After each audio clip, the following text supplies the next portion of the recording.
I have joining me security consultant Colonel Hassan Stan-Labo. Thank you so much for joining us on TVC News this hour. Thanks so much. Well, it's more than 24 hours now that the attack happened, and Nigerians actually woke up to that in a shocking story. But then we've yet to hear about heads rolling at this point in time. What does this say about the government's determination to stamp out terrorist attacks? Thank you once again. It is the expectation of all Nigerians that Mr. President has got to be firmer and take decisive decisions as to the sort of sanctions he brings to bear, especially on those who are supposed to carry out directives and orders. It has come to the notice of us all that this administration is highly hesitant at making heads roll or change individuals who are not performing. The Kuje incident is one that is supposed to see a lot of heads rolling. I can bet you, I can assure you that at the end of the day, it's all over. Everybody will remain put, and life goes on as normal. So there are no sanctions, there are no consequences when a pitfall like this occur, and individuals just remain where they are.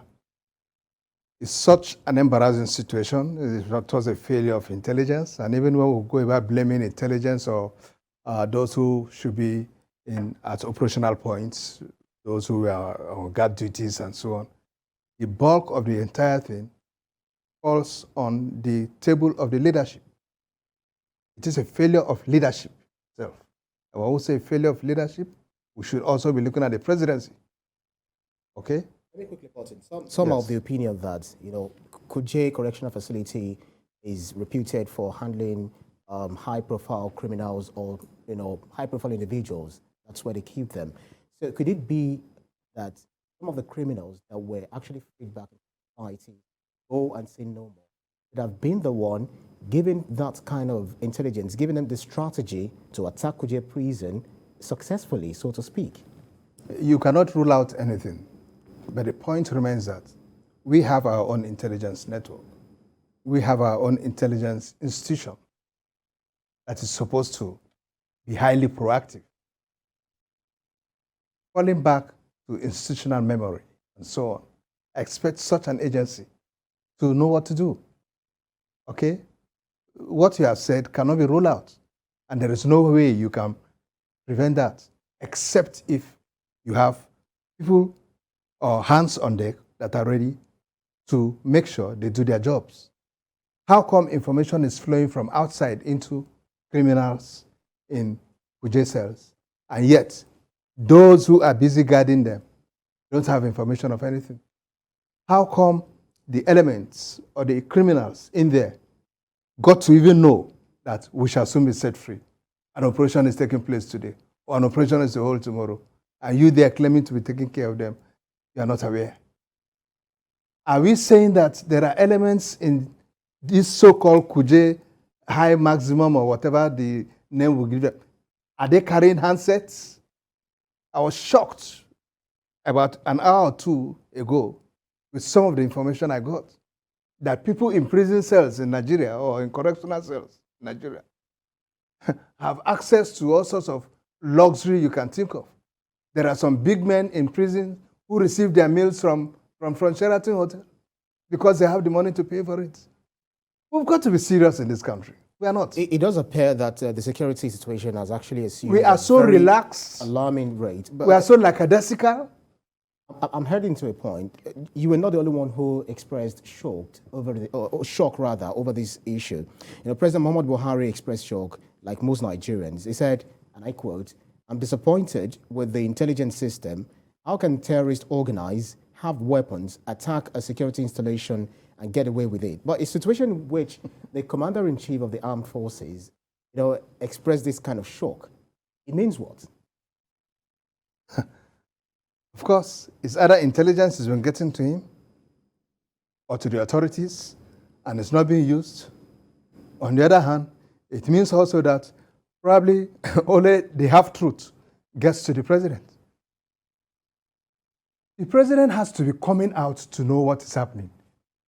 And that is why he's so cut off from the realities that Nigerians are faced with.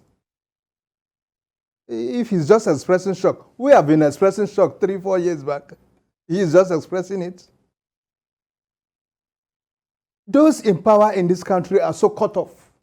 It's possible, you know, sometimes... Completely cut off from our realities. Could you not look at it from this way? Sometimes you find job for someone. You can find job for someone, but you can't help them to do it. Thank you. He has actually put the men that he entrusted, you know, he believed that they could do the job. I agree with you. So it's possible that if you Yes. are in that position, you put someone to do something, you can express shock when you see that the person is not doing what is supposed to be done. Fine.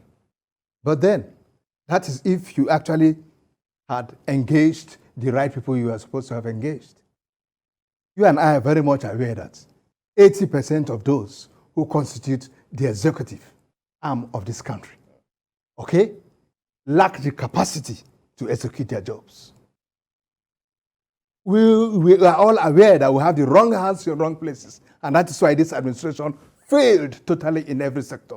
Well, that's in I your- only wish. based I on only your- wish. It's not a matter of based on your opinion. Your this estimation. This is not the opinion of TVC. It's my opinion, like you said, but it's a popular opinion. Absolutely. Because of time, Yes. 64 members of the Boko Haram were said to have been recaptured. Good. We don't know for certain the number of the terrorists who were held in the facility. But then, what threats do you think this will pose to the society, one? And how do you think the security agencies can tame these people before they become a gang of marauders? We're talking of those who are outside now Absolutely. that have not been caught. One, it means that we are going to have an increase in the number of small arms weapons that will be, you know, proliferating within the society. Two, it means that criminality is going to go on the increase, okay?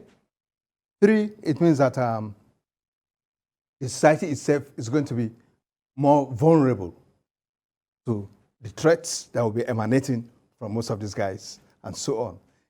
Four, it means that if those who have escaped now, like the guys always claim as some of their leaders, commanders, and so on, it means that we now expect to see even far better organization and leadership amongst them.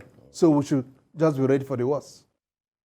Well, thank you very kindly for your time. Security consultant Colonel Hassan Stan-Labo. Nigerians actually want a country that's actually in a peaceful state. Really Right. appreciate your time. Sure. TVC News. Thank you so much. I do appreciate it.